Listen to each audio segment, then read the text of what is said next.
Okay. Okay, thank you very much, and welcome to those in attendance at this remote meeting of the local review body of Aberdeen City Council.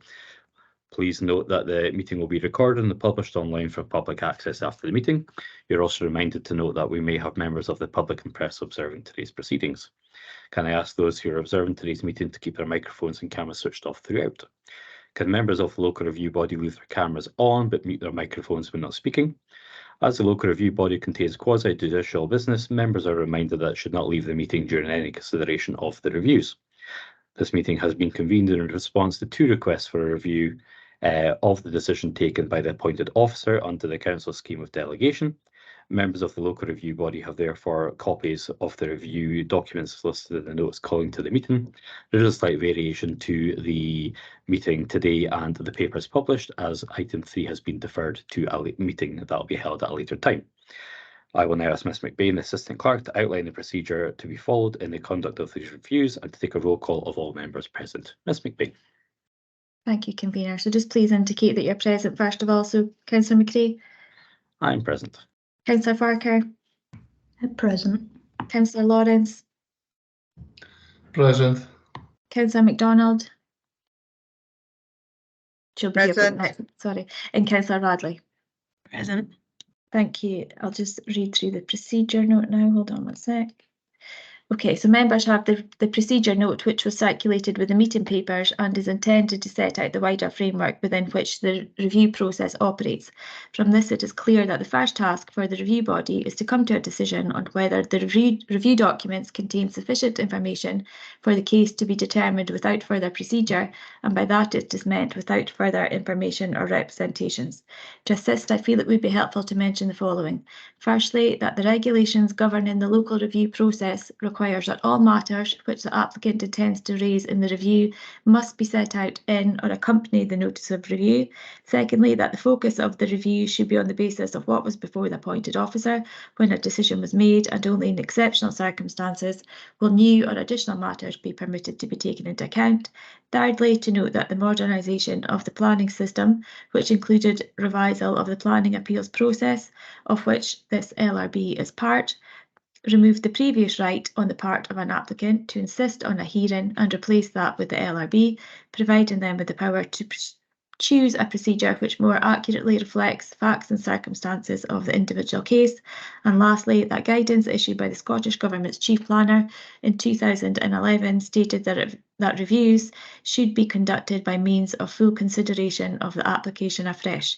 This review should take the form of a structured discussion led by the chairperson to consider the matter set out in the notice of review before you, and I would conclude by drawing your attention to points 10 to 12 of the procedure note. Thank you. Thank you, Ms McBain. Okay, turn to consideration of the first review in respect of a decision to refuse the application for the change of use of a flat to a short-term let accommodation with maximum occupancy of 2 people, respective at first floor right, 11 Park Place, Aberdeen, reference 230902. We will now hear from Planning Advisor in attendance, Ms Lucy Green, who will provide us with a brief description of the application proposal and a reminder of why the application was refused. I would point out that, as always, that Ms Green attends today's meeting to provide us with the necessary planning permit guidance, because she has not been involved in the earlier consideration of the application under review. Ms Green will not, however, be able to express any view on the merits of the proposed development, and in effect her role will be a neutral one involving the provision of factual information and guidance only. Ms Green, over to you. Thank you, Convener. Just to mention that I'd lost connection for a few seconds then, so hopefully it'll be okay, but it did get me back in. Right, I'll just share my screen.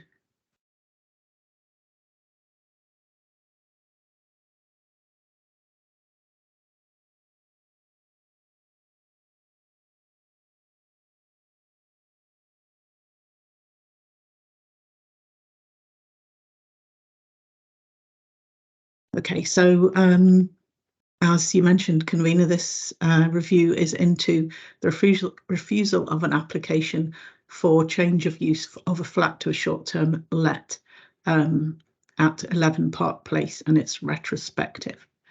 The request for the review was received within the 3 months following the decision of the appointed officer, and the applicant has indicated that there were no new matters raised in the review submissions.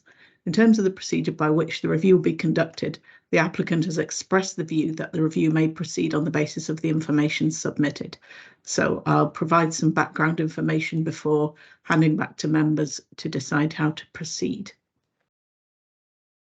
Looking at the location plan, that's the location of the site there. It's just the sort of rear area of this building, which is accessed down the side from Park Place and then down the side with the front door into there.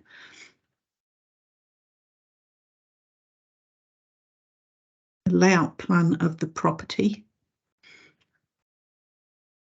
So it's a first floor flat and it covers this area of the building. This Park Place up at the top here. And then I have a photograph from Street View, which is looking from Park Place. So the front door is actually here, where you would access the flat. And then the ground floor is accessed from this front door on Park Place, which is number 9. So you just go upstairs to the 2 first floor flats.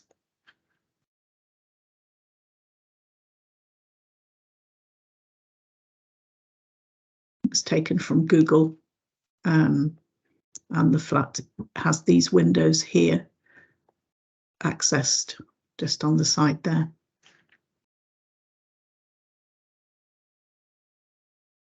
Layout plan. These are the windows to the rear garden that you just saw on the previous slide. It's a 1-bedroom flat with a shared lounge and kitchen. And the flat is currently in short-term let use, and the form states that it has been in place since 2019. The applicant advised that the maximum occupancy is for 2 people with a minimum stay of 2 nights. And they also state that they are regularly week and month-long stays. It would be a short-term let on a permanent basis. Also states that there is a lockbox for key access with check-in around 11 and check-out by 3 p.m. Customers would utilise the existing property's individual waste bins. There is off-street parking available to customers in a communal residential car park, and the checklist also states that there is parking for 2 vehicles outside, and that's metered parking. The checklist also states that there are no other properties in the building that are short-term lets. So these are elevations of the building, so you can see the access door there, taking you up to this 1-bed first floor flat. That's to the rear garden. And this is the side elevation.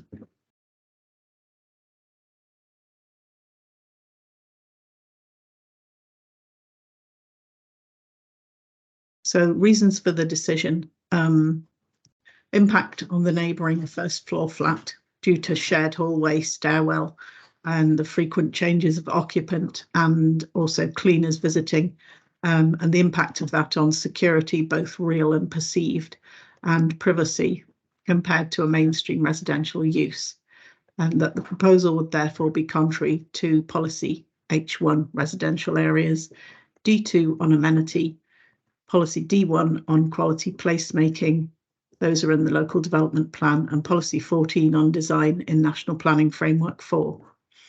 And that despite likely local economic benefits and the accessible location, there would be an impact on local amenity that would outweigh this, and that it would therefore be contrary to policy 30 on tourism in NPF 4. So for the applicant's case, they state that the property is small at 43 square metres. The other first floor flat is a 3-bed one, whilst the ground floor is occupied by students in a 4-bed HMO, accessed from Park Place, as I mentioned. They emphasised that the short-term let is small scale and would only have 2 guests with a minimum of 2 nights stay, that the use of the communal space can be managed, and that 40% of their customers have been business users. In terms of noise disturbance, they emphasised that the 2 guests limit means that parties are unlikely. They point out the benefits for the local tourism and local economy. They state, as I mentioned, that it's been running since 2019 and it's a high quality service. They describe the nature of the mixed use area with a mosque, bingo hall, car parking in the multi-storey car park and housing. They state that there is easy access to the main areas of the city, that Airbnb allows hosts to vet and review guests, and so some degree of control there, and that guests must also sign and follow a list of house rules, which they submitted in the design statement. So also to mention, in terms of consultations, there was no objection from the roads team. They state that the site's within a controlled parking zone and there would be no increase in traffic expected. In terms of waste, there was also no objection and just general information provided. No observations or objection from environmental health and no response from the local community council, which is Castle Hill and Pittodrie, and there were no representations. So at that point, I'll hand back to you, convener, to decide how to proceed. Thank you, Ms. Green. Okay, so we now need to consider whether we have sufficient information in front of us today to take a decision on the application. Members, reminder that if you do not feel you have enough information to take a decision, you can request that further written information be provided, hearings to be arranged, or a site visit to be undertaken. At this moment, while information is provided, I feel we do have sufficient information to proceed, but I'll head around the room and see how people are feeling. Councillor Lawrence. Yes, sufficient information. Thank you, Councillor Thacker. Yeah, also in agreement. Thank you, Councillor Radley. Agreed. Okay, so as members feel that we have sufficient information, we'll now pass back to Ms. Green on the relevant policies and considerations for the review. Ms. Green. Thanks. Share the screen again.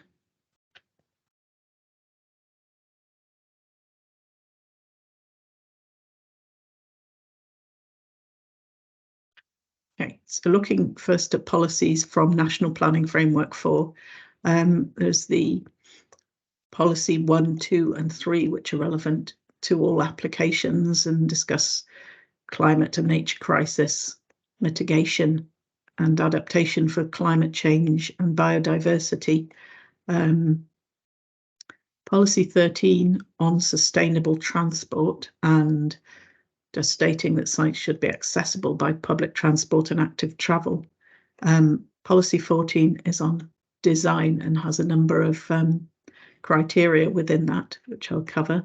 And policy 30 was used by the case officer as the basis for refusal, which is why it's highlighted.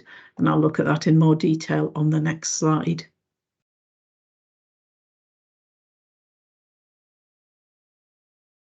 So policy 30 generally encourages facilities that promote tourism. This paragraph E is relevant, which states that proposals for the reuse of existing buildings for short-term lets will not be supported where the proposal would result in unacceptable impact on local amenity or the character of the neighbourhood, or the loss of residential accommodation where that's not outweighed by local economic benefits. So those are the 2 main points within that policy that are relevant. Obviously, there's some other points within B, such as the contribution to the local economy, compatibility with the surrounding area. That covers sustainable travel, access for the disabled, etc.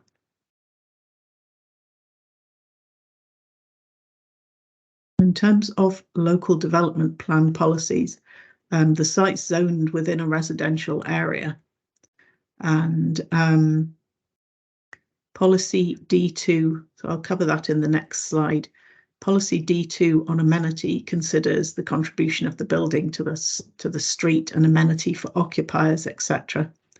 This policy on waste management just requires that developments should deal with waste generated within their site.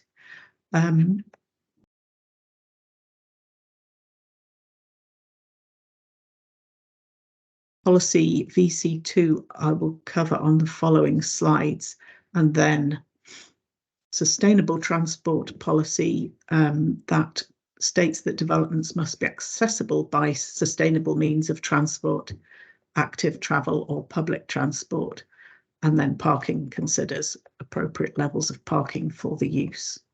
And the roads team have obviously commented that there wouldn't be a different impact on parking to an existing residential use.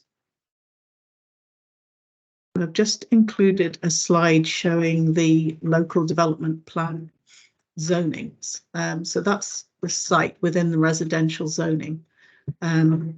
This is the boundary of the city centre with a mixed use area on the other side of there. So it's just to show you the proximity to the city centre.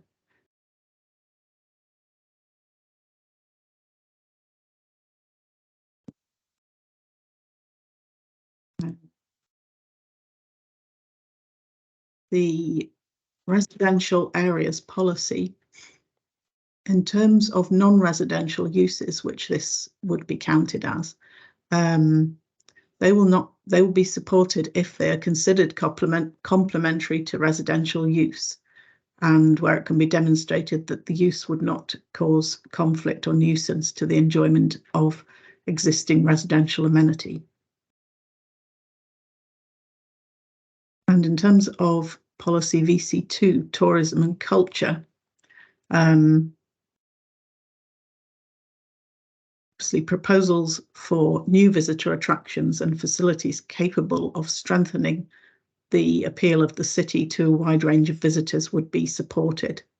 And it notes that they should be sequentially located in the city centre or on sites allocated for that use, unless particular locality issues demonstrate otherwise.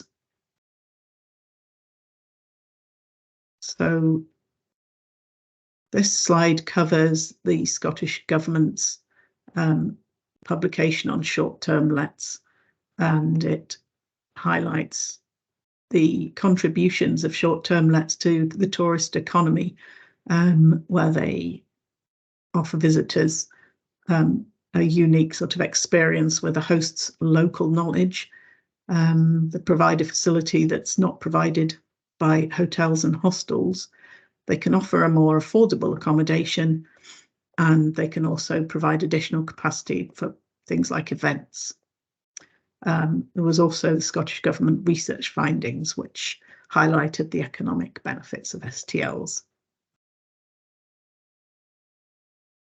The next slide just covers the circular on short-term lets and planning. It refers to policy 30, which we've already looked at. It states that their provision needs to be balanced against wider policy objectives, and also highlights that planning authorities may grant permission for a limited times for short-term lets.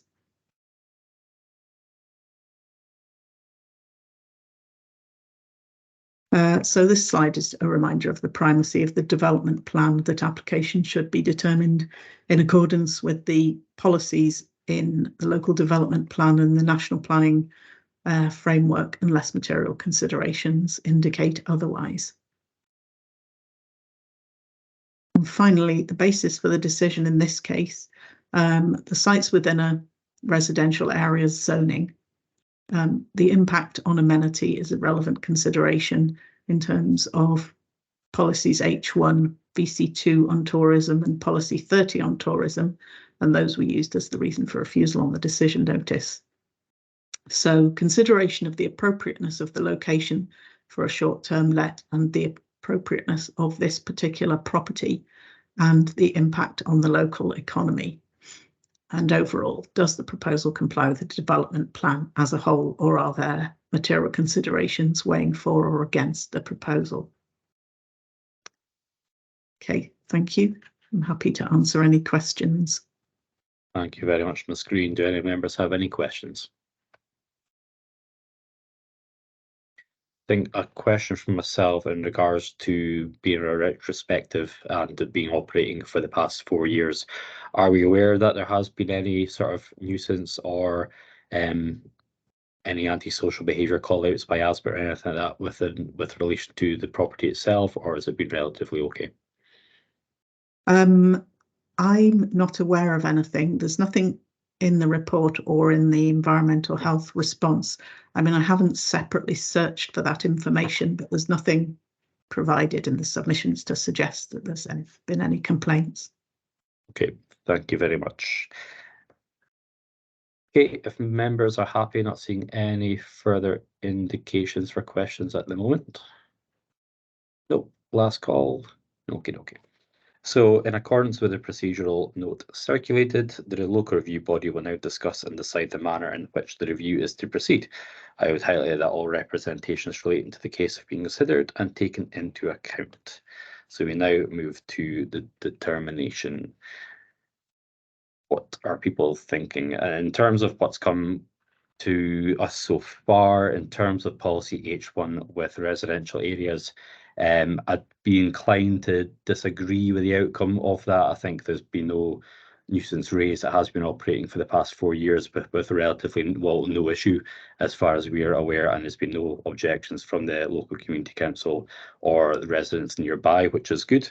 In terms of policy 14, in terms of design quality in place, I feel that the applicant has a strong design statement that's in place with regards to who can use the property, and as the applicant says, it tends to be people who are using it on a more long-term basis, monthly or for weeks at a time in terms of business use.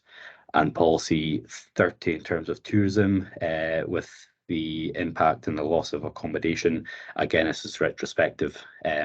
So for the past 4 years, it has been operating as a short-term let. It's just because of the legislations in place that this has had to come to us. How are we feeling on this one? If I can, Start that way. I'm happy to agree with you on this one. I would agree. There has been no representations from any other party regarding antisocial behaviour or the impact that it's having, and I'm happy to agree with the rest of your recommendations as well. Thank you, Councillor Thacker. Yeah, likewise, in agreement with what's been said. Okay, and Councillor Lawrence. Yeah, it's a full house. I would agree with yourself. Thank you very much. Okay, so the local review body has therefore agreed to unanimously overturn the application. Therefore, we need now to consider if any conditions wish to be put in place. Ms. Green, I understand we have put conditions previously in terms of length. I think it's been either 3 or 5 years in the past, if you want to come in on that. Yes, we have previously, in line with Scottish Government guidance, put on a limited temporary consent for 5 years. I think the Scottish Government mentions 10 as well. 5 years ties in with our housing programme, just to assess the impact on local housing supply after that time. Yeah. Are members happy with that 5-year time limit on this as per previous? I've seen lots of nodding heads. Okay, so we'll add on that condition. And in that regard, the application has been overturned and a decision notice from today's meeting will be issued to the applicant or agent in the forthcoming days. Thank you very much, members, on that one. Okay, turning to the consideration of the second review, Councillor MacDonald, I believe you're coming back into the room with us on this one. There you go, welcome back.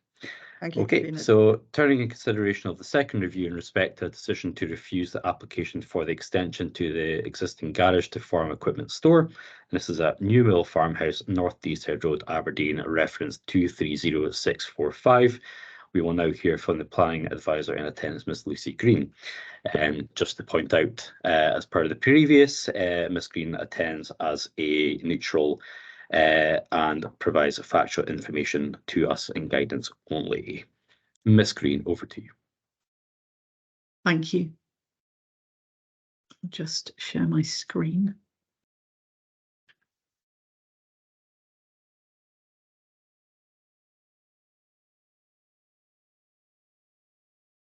So this review is into the refusal of an application for the extension to the existing garage to form an equipment store at Newmill Farmhouse, North Deeside Road, Cooter. The review was submitted with all the necessary information within the time limit of 3 months following the decision. Within the notice of review, the agent has stated that there are new matters within the submissions. The matters referred to that consist of a statement about the trees and about the determination process, with the reason for the new information being given that communication with the planning authority was difficult. I'll cover these matters in more detail a bit later, but for various reasons, having spoken to legal, we don't actually consider that it is new information. It's more further elaboration of matters that the case officer was aware of. In terms of the procedure by which the review will be conducted, the applicant has expressed the view that the review may proceed on the basis of the information submitted. So I'll now provide some background to the case before handing back to members to discuss how to proceed.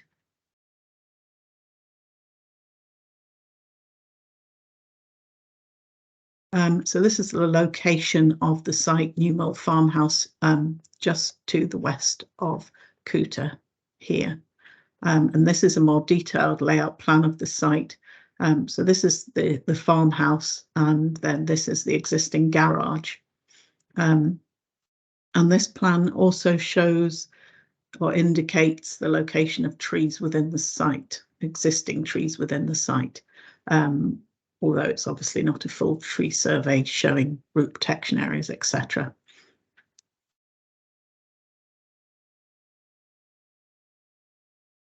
That's just an enlarged version. So this is the existing site with the existing garage, and then you can see the proposed extension to the garage just there.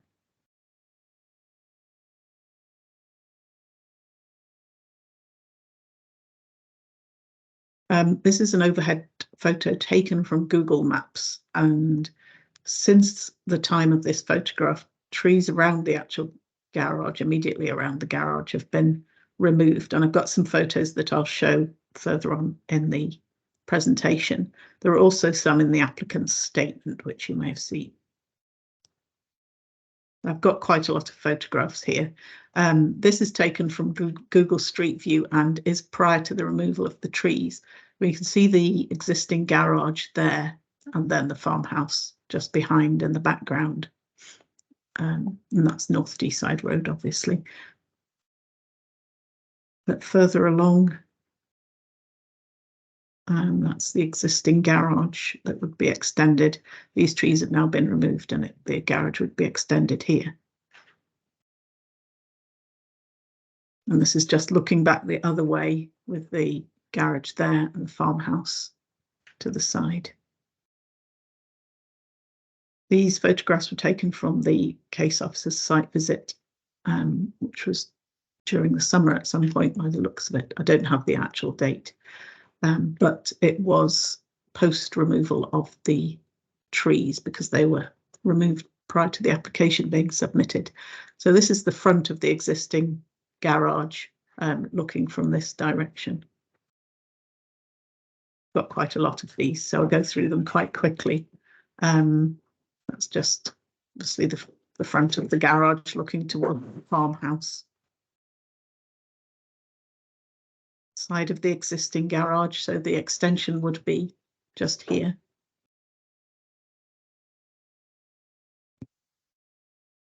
That's just taken further along, showing the site of the proposed extension.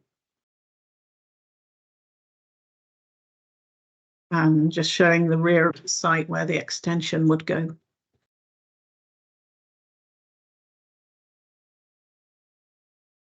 Slightly different angle looking towards the site of the extension. That's the end elevation of the existing garage. And then the North Deeside Road would be down there.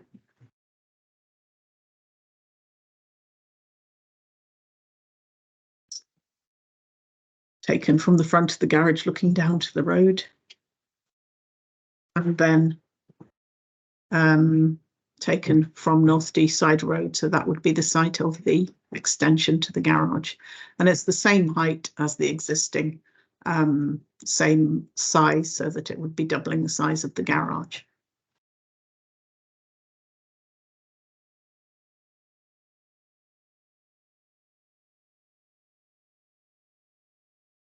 It's just looking along the road, it's the sort of end of the bank section towards the existing trees. So this is the layout plan for the garage, existing garage just here, and then the extension, which would have doors in the side elevation.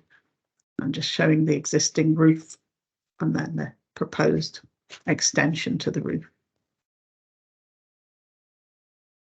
And elevation, this is the existing, that says proposed, it's the existing front of the garage, and then this is showing the side elevation with the extension.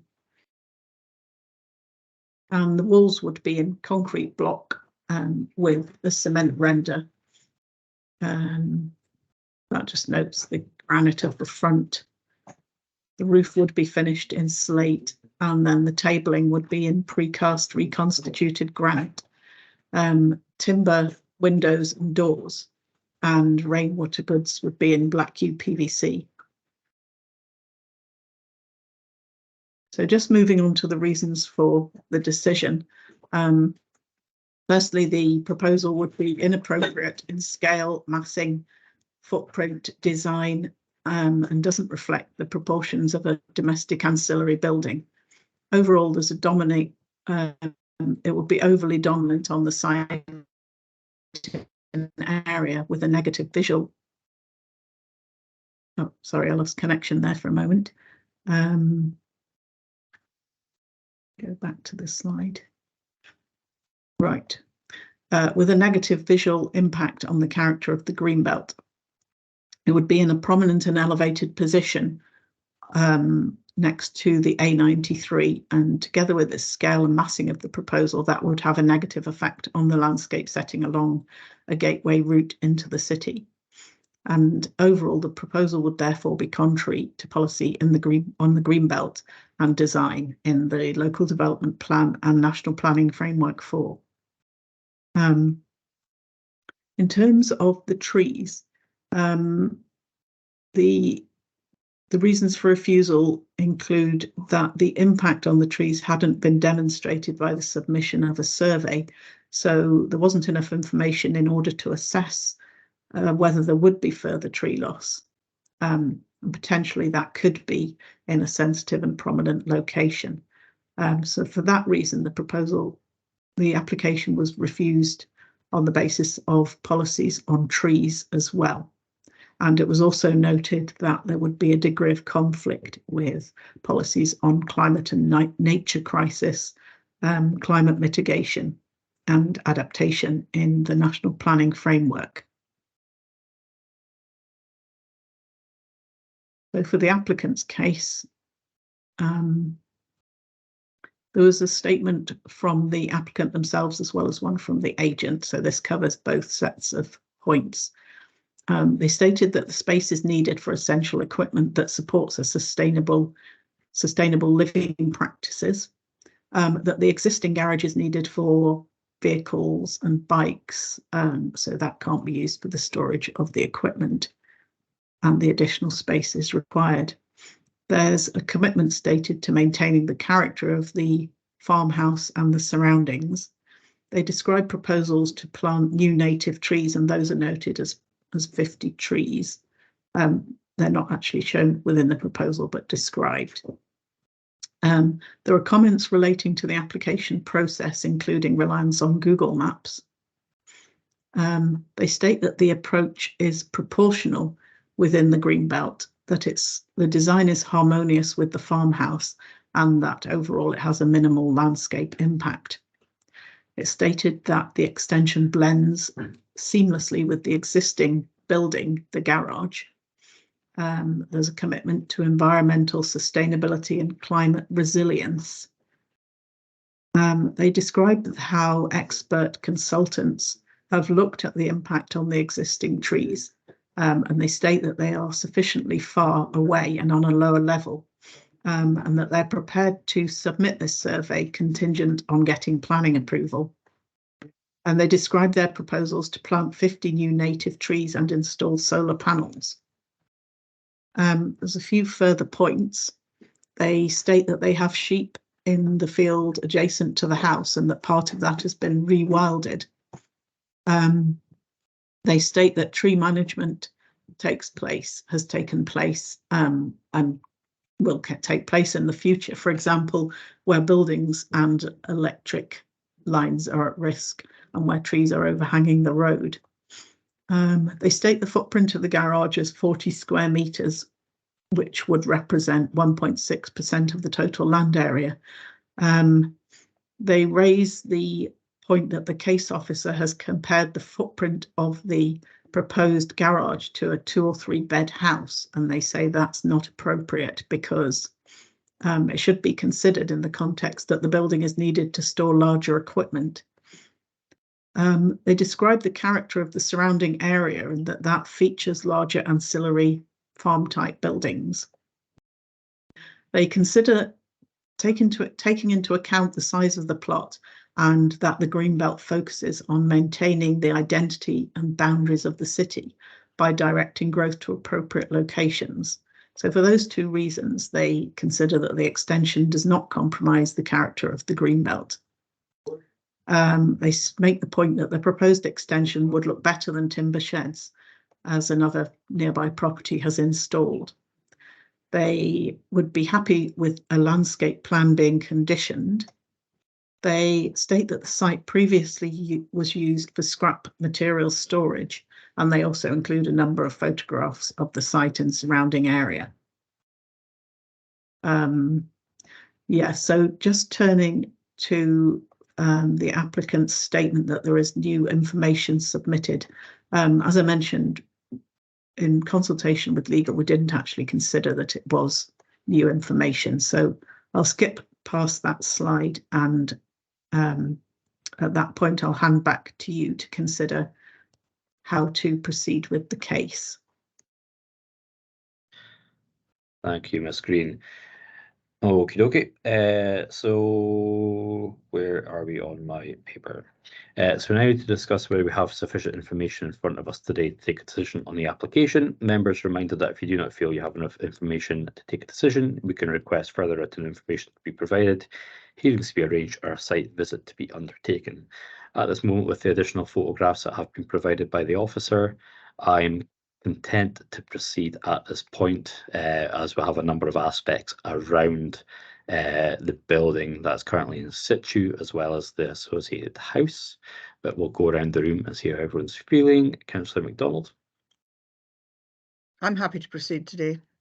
Thank you. Councillor Lawrence. Yes, happy to proceed. Thank you. Councillor Facker. Yeah, happy to proceed. Thank you. Councillor Radley. Happy to proceed. Okay, as members feel with that we have sufficient information, we will now pass back again to Ms. Green, who will take us through the relevant policies and considerations for this review. Thank you. Thanks. Slides again.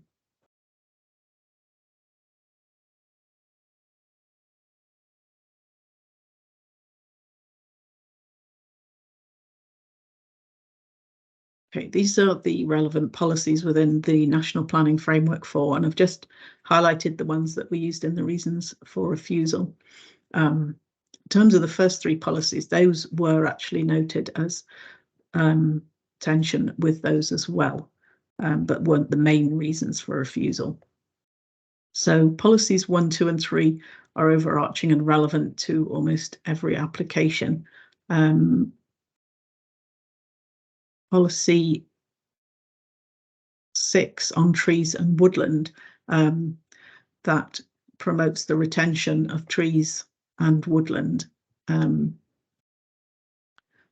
Greenbelt I will cover in the next slide, and the same with policy 14 on design, which is similar to the policy in the adopted plan in this context. And policy 16 seeks to provide a range of types of high quality homes. So looking in more detail at policy 8 on the Greenbelt. Obviously, there's a presumption against development within the Greenbelt, except in particular circumstances. And one of those is the intensification of established uses, including extensions to existing buildings where they're ancillary to the main use. And that's providing that the following requirements are met. The first one relates to why a Greenbelt location is essential. So it's not particularly relevant for an extension to a house. The purpose of the Greenbelt at that location is not undermined. And then these two are probably the most relevant. The proposal, whether the proposal is compatible with the surrounding established countryside and landscape character, and whether it's been designed to ensure that there's appropriate scale, massing and external appearance, and how the use of materials fits with the impact on the Greenbelt. And then finally, whether there would be a significant long-term impact on the environmental quality of the Greenbelt.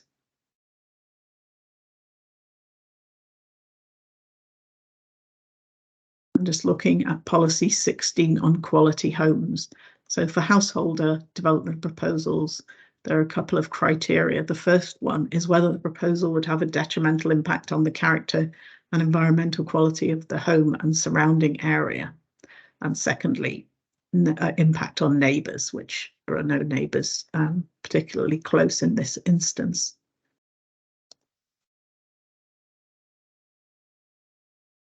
In terms of local development plan policies, sites obviously within the Greenbelt, and I'll cover the Greenbelt policy on the next slide. Design policy, quality placemaking for proposals at all scales. And again, the trees and woodland policy presumes in favour of retaining trees and woodland, especially where they're of biodiversity or visual amenity benefit. And a couple of relevant planning guidance notes, householder development guide, which I'll cover in a following slide, and also on trees and woodland. Just looking at Greenbelt policy. Again, there's a general presumption against development with some exceptions. And this one at D is relevant, where the proposal is associated with existing activities in the Greenbelt, is small scale and doesn't significantly increase the intensity of the activity, and the proposed built construction is subordinate to what already exists.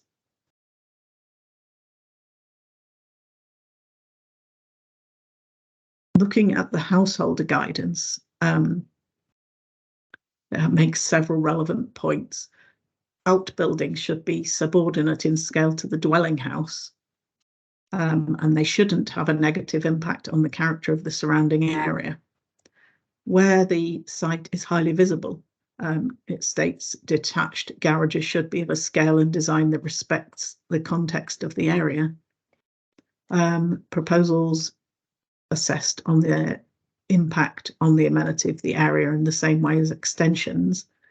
And it states that outbuildings wouldn't usually be acceptable in front gardens because of the impact of development forward of a building line. So it's obviously not a conventional sort of street layout. It's more consideration of the impact on the Greenbelt that's relevant here.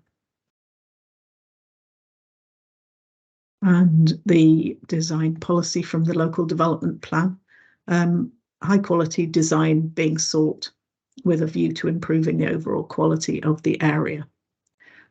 And although the policy recognises that not all development will be of a scale that makes a significant placemaking impact, nevertheless recognises that good design and detail adds to the overall attractiveness of the built environment. So turning to evaluation of the application, just a reminder that it should be determined in accordance with the development plan unless material considerations indicate otherwise. And the basis for this particular decision: would the proposal comply with Greenbelt policy? How would it affect the character and visual amenity of the area?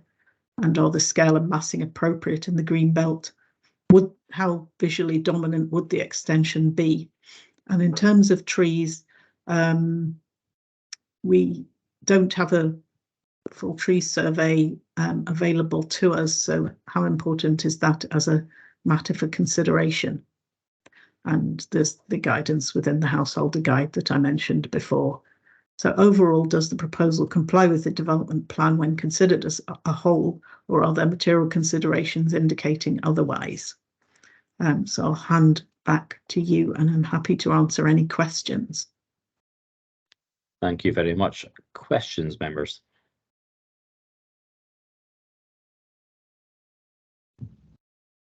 Councillor Thacker, and I'll come to Councillor MacDonald. I just wanted to check, were there any objections? No, there weren't. Councillor MacDonald. The mention was made in the submission for the applicant that they wanted, thinking about, or perhaps might install solar panels. Can I ask whether there was any indication whether that was on this particular building, on the garage roof, or was it on another piece of land associated with the bigger curtilage of under consideration? I'm sorry, I cut out in the middle of that. Was it about the solar panels, or? Yes, and whether they were, whether there had been any indication from the applicant whether the solar panels would be on the roof of this building, or whether they'd be on, another building, or on the land associated with the application.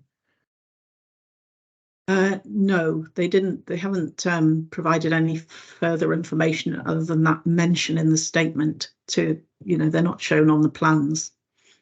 So that would potentially need to be the subject of a further application if it needed planning permission. Understood. I also had a question around the use of timber sheds, I think was the phrase that was used, and in a nearby location that had been used. Is that that's not part of this application, but would it be an alternative, and would that need planning? In this case, would that need planning permission to put up a timber shed in that location? It would need permission if it was of the same size. Yes, it would need permission in the same way as a stone or block. Thank you. I mean, it depends on its size and location, but it wouldn't matter whether it was timber or another material in terms of it's the size that would make a difference. Yeah, and mention was made of 2-story height. My take on it was, I mean, I know it's not 2 stories this, but is it of 2-story height? The existing and building and the extension, given the pitch of the roof? Well, it would be very low for 2 stories. I don't think there's been a suggestion that it would be, that there would be a 2nd story within it. Just let me double check the height.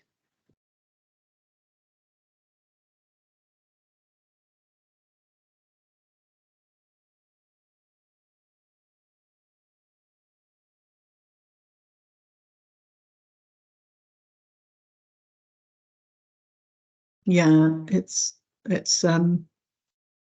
just under 5 meters, so it would be a very, very restricted sort of storage only, really, because it's there aren't any dormers in the roof, it's just roof lights. So not a usable second story. Thank you for that. And my last query is around the trees. Just to understand in my own mind, there were trees that have been taken down within the last year. Is that my understanding from the first time that since the application went in and the planning officer went out to the site, then the trees were taken down? Is that my understanding? No, the trees were taken down before the application was submitted. I think the confusion came in because when you look at Google Street View and Google Maps, which was the initial thing that the case officer looked at, the trees are shown. But see, on the site visit, they had gone, and they had gone already when the application was submitted. But there was no application to take down trees, which I'm assuming there should have been an application to take those trees, although they did look a bit self-seeded trees, but would that be right? They didn't need any permission to take the trees down. Okay, thank you. That makes that clear. Thank you. Thank you. Any further questions? I have a question from myself in terms of the scale and massing of the extension. What's sort of the square meterage of the garage and the extension put together versus the existing dwelling house? Because I know that it's quite a large building versus the existing house. It's just wondering if the massing of the building might supersede or is bigger than the existing dwelling house itself. The report doesn't actually note what the size of the dwelling house, but it says the garage would be 90 square meters. If you just look at the layout plan on the presentation, you can see them in relation to each other. Just go back to that and share it. Just one moment.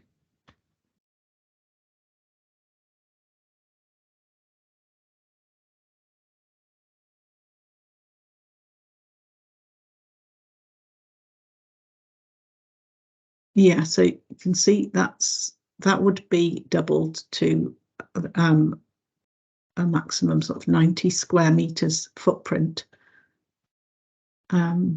So if we compare that to the house, I guess that would be the equivalent. So the house is quite a bit larger in footprint. Councillor Thacker. Just looking back at the scaling as well, I think in the applicant's case it mentioned that the garage would be 1.6% of the land site. Is that, I'm guessing that's more than what's in red here, and it includes, is it the field with the sheep that's neighbouring? Yes, I'm assuming that they have included that field as well. There isn't a plan which shows, you know, where the field is that they're referring to, but it looks as if there are sheep in it, so I assumed that as well. Councillor MacDonald, I had a hand from you there.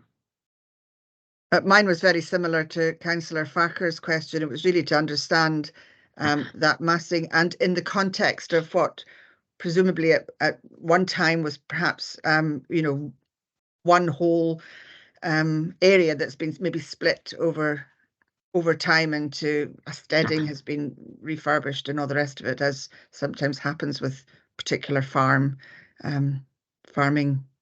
locations.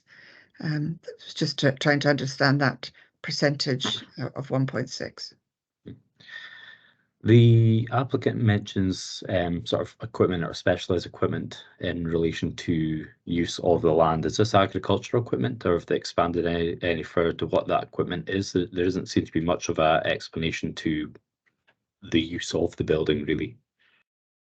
There was mention in the statement of quad bikes and a sit-on mower, but apart from that, there may be other equipment, because they did mention the sheep in the neighbouring field, but that's the only equipment I saw mentioned. Okay, thank you. Any further questions? Okay, not seeing any hands. So therefore, in accordance with the procedural notes circulated, the local review body will now discuss and decide the manner in which the review is to proceed. I would highlight that all representations relating to the case are being considered and taken into account. So we now move on to termination. I'll open up the floor.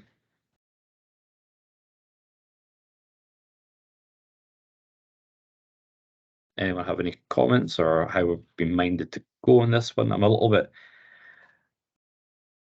in terms of where I'm coming from, I'm thinking along the lines of the scale and massing of the extension. It is quite large and quite on the boundary to the road, almost doubling the size of the existing garage. So it is quite large in terms of our LDP, NE1 Greenland, in terms of subordinate to massing and split. How do others feel on this? I feel like I'll let Councillor MacDonald go first. Oh. Councillor MacDonald. Convener, I have some concerns about the location of the site, not just because it's between on the road, but because it is coming into the city or out of the city at that location to go up Deeside. So that would be a consideration for me. But weighing that against, you know, those types of steadings which we see scattered, you know, outside the city quite a lot. Some of them are bigger than others, and so on. Is still one that I'm weighing up in my mind. And I think if there was any consideration around whether we overturned the decision of the planning officer, it would have to have that landscaping plan in there as a condition and so on. But at the moment, I'd be willing to listen to what others have to say on the matter. Councillor Thacker. Yeah, just to follow on from Councillor MacDonald there, I think if it had the landscaping plan and a condition for tree planting, and taking into relation that full site with the sheep on it and things, I can see the need for extra equipment storage if you've got a field with sheep. But then, you know, the trees that have been lost, will there be capacity to replant trees elsewhere on that wider site? But yeah, looking at the landscaping conditions and tree planting conditions, I think I would be comfortable with seeing it go ahead. Okay. How are others minded? Councillor Radley. I'm concerned by the scale of it. That it is a big duplication of what is already there, and it doesn't, to my mind, fit in with what's on the site already. I'm concerned that there's not that wider site plan within the application as well to see the scale of it within the scale of the site as a whole. We've just got that house and outbuilding mapping. I do take on board the comments from Councillor Farker and the landscaping plan. If we were to overturn this, I agree with Councillor MacDonald. We would need to see the landscaping plan and the tree planting as a condition. I am concerned by the scale of it. Ms. Green, do you want to come in at that point? It was just to point out really that the site would be the residential curtilage, and then the field would be in a different sort of non-residential use. So that, I think that's why they've put the red line around the residential. So just to add that information.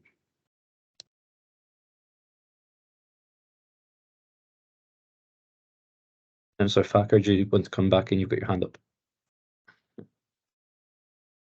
Sorry, that was just a legacy hand. No problem.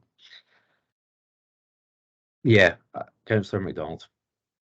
Yeah, it was just a consideration as well, about, if we make a decision today, it will be a long-term decision for that building, and it might be, it might work better if it was smaller, if there is some needed, but to double the size of it, and it might not be everybody that needs to have that amount of outside space.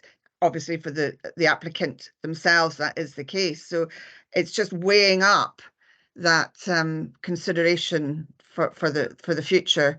And I'm probably having, taking into account what Ms. Green's just said about the footprint, if you like.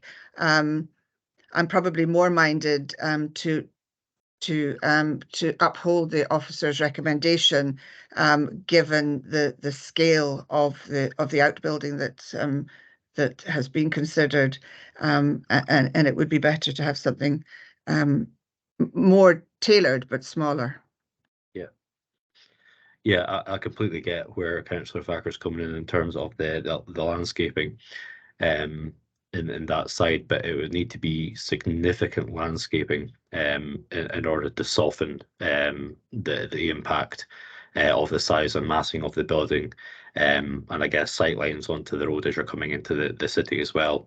And I'm not 100% convinced with the closeness of the proximity of the building to the road, if there is that space available for that sort of softening landscaping to the building as well.